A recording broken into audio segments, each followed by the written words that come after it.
St Mary's Church, Bridgegate in Derbyshire.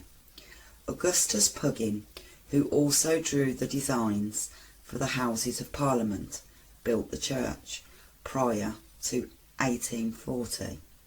Derby Catholics were restricted to practising their faith in the chapel in Chapel Street. The massive railway building programme changed all that.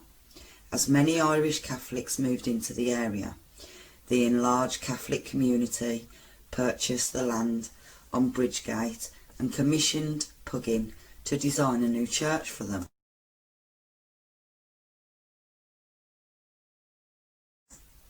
It is said to be haunted by the apparition of a priest who has been seen on numerous occasions. On one occasion, a newly ordained priest was descending the stairs with 3 other priests and commented that he had not expected that there would be 5 of them at the church. The 3 other priests told him that he was mistaken and there were only the 4 of them. The new priest explained as they had been sitting upstairs, another priest had joined them. He described the man as being quite old with grey hair in this existence.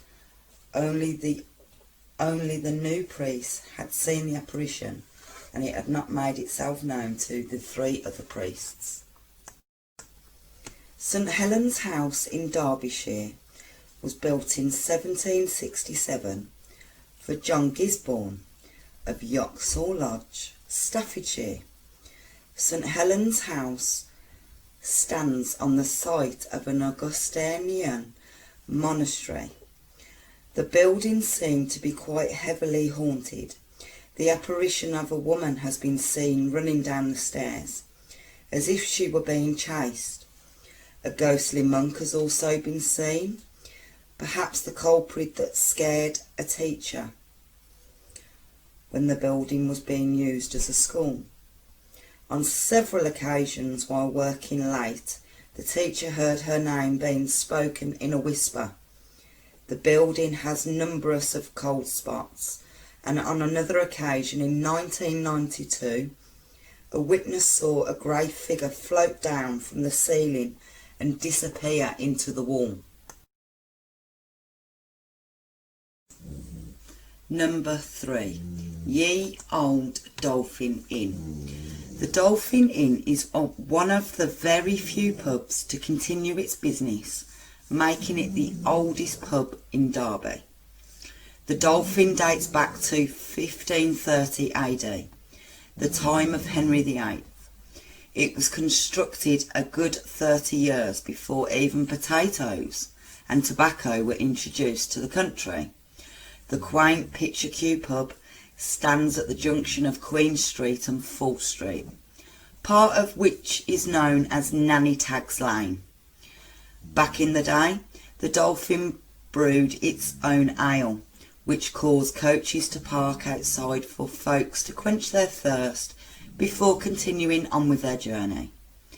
Even the carpenter's marks in the attic of the pub are still visible, dating all the way back to the 16th century. The Dolphin is also seen on Speed's map of Derby, dating back to the year of 1610.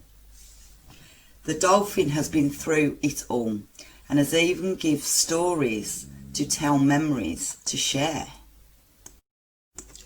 The original Assembly Rooms building was built between 1765 and 1774. The building was destroyed by a fire in 1963. The new Assembly Rooms was opened in 1977 by the Queen Mother on Friday the 14th of March 2014. The Assembly Rooms was again hit by a fire in the plant room above the Assembly Rooms car park, which adjoins the building. The fire destroyed the plant room and made the Assembly Rooms unstable. The council is currently undertaking an extensive refurbishment of the Assembly Rooms.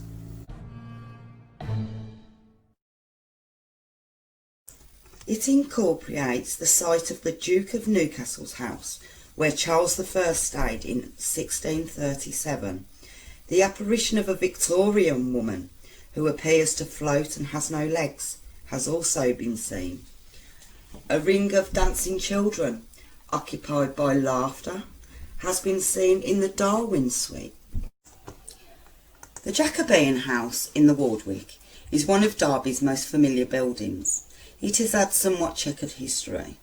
The house was built either in 1611 or 1677. The lettering on its date mark is tricky to read. If the early date is correct, which is generally thought to be, it is most likely Derby's first brick-built home. For years it was known as Gisborne's house, after the family who rebuilt it and who lived there. As grand as it is until 1855, it was even more so. Half the building was demolished for the construction of Beckett Street. This was once the home of Mrs. Gisborne, not only the wife of the Mayor of Derby, but also the first woman to have her own coach. It is perhaps this connection that explains witnesses' accounts of seeing a phantom coach driven by a headless coachman emerging from the archway. Another apparition has been seen standing outside the Wardwick entrance to the building. A blue lady has been seen on the stairs, with a white shawl around her shoulders. She is described as being gentle and non-threatening.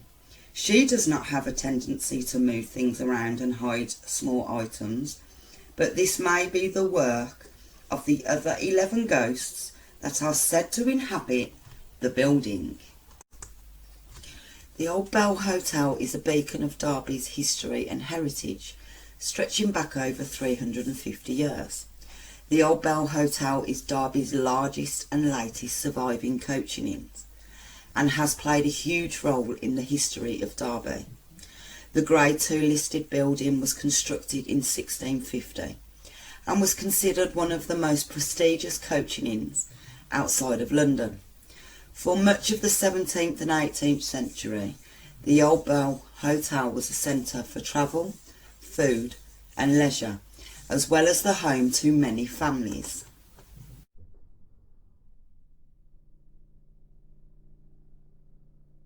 The figure of a ghostly nanny or maidservant has been seen in one of the bedrooms. She is described as appearing to be from the 18th century. Wearing a mop cap, the apparition stands there for a few seconds before fading away. The Derby Catacombs, also referred to as the Guide Hall Catacombs, are a series of tunnels running beneath the city of Derby, most notably beneath the marketplace and Guide Hall. Access to the tunnels is available via a back room of the nearby Tigger pub. During the Victorian era, the tunnels were used to ferry prisoners between the police station at Lockup Yard and the courts of assizes, held at the Guide Hall. It is reported that Alice Weldon, born 27th of January 1866, was transported through these tunnels, and locals report her spirit haunts the tunnels. During World War I, Alice Weldon sheltered conspicuous objectors and was imprisoned.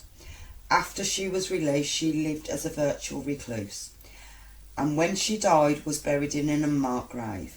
It is believed that the sightings of a woman in the catacombs are the apparition of Alice.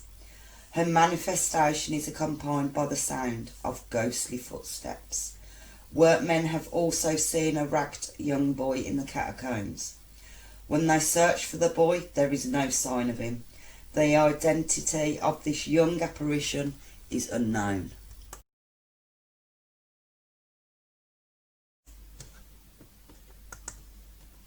Noah Bullock, a 17th century gentleman and counterfeiter, built an ark for himself and his family on the River Derwent. It was from here he carried out his illegal occupation, but in 1676 his crime, a capital offence in those days, was discovered, and he appeared before the recorder for Derby. Sir Simon Degg. He knew Degg very well and promised to end his criminal activities and destroy his ark in order to escape the hangman's noose. The Noah's Ark pub is thought to have been named after him and is said to be visited by his ghost.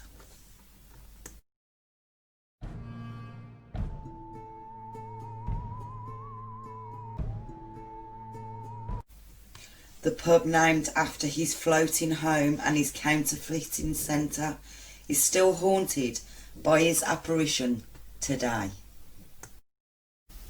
The George Inn was built around 1648 and was one of the most famous and busiest coach inns in Derby during that era. The London to Catacombs stagecoach ran from the George from 1735, and in 1766 the post office coach also ran from the inn. In recent years there have been a number of name changes. The most recent, JORROCKS. The current sign is much smaller than the one that once stretched across the street on a timbery gantry.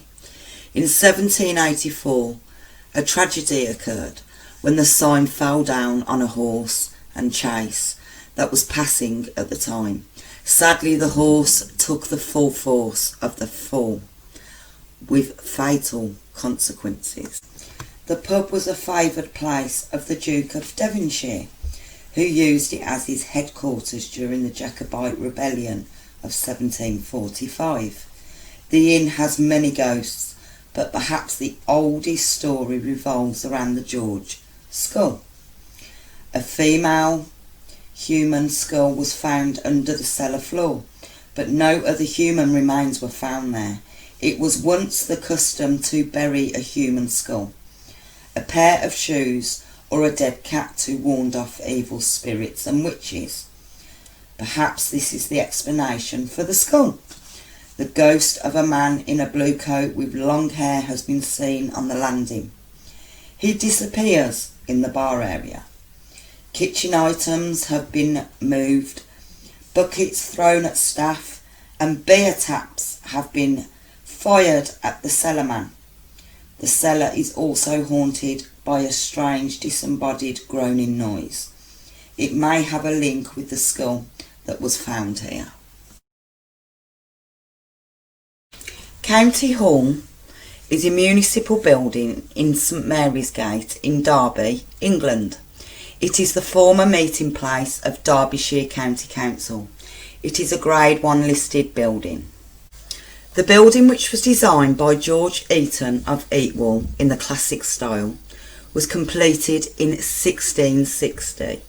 The design involved two doorways, one for the Crown Judge and one for the Nisse Prius Judge. It was originally used as a facility for dispensing justice, but following the implementation of the Local Government Act in 1888, which established county councils in every county, it also became the meeting place of Derbyshire's County Council. After the County Council moved out to Smedley's Hydro in 1955, the County Hall in Derby continued to operate as a courts complex.